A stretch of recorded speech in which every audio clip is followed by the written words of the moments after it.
retienne une chose, il n'y a pas de révolution dans quelque domaine que ce soit qui puisse tenir s'il n'y a pas l'implication des masses populaires.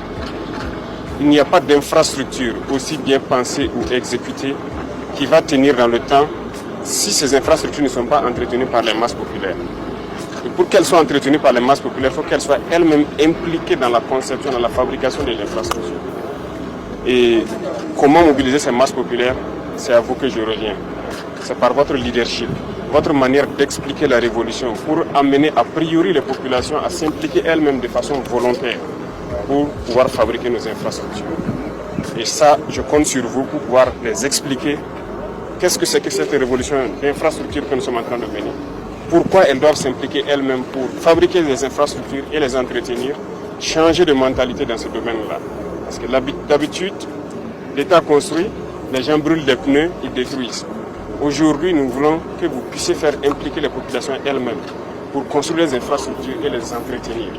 C'est cet esprit que nous voulons que vous développez. Et je compte sur vous pour pouvoir les expliquer et qu'elles puissent adhérer de façon volontaire a priori à cette initiative-là.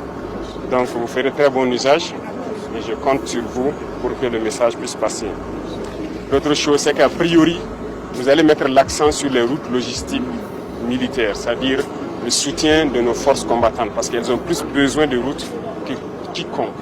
Et après, je pense que les routes intra-urbaines et interurbaines, vous allez pouvoir les planifier ensemble avec donc, les différents coordinateurs qui seront dans vos régions respectives.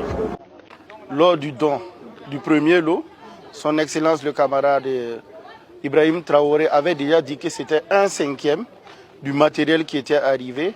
Donc aujourd'hui, nous venons de recevoir, je peux dire, le 2e/5 du matériel.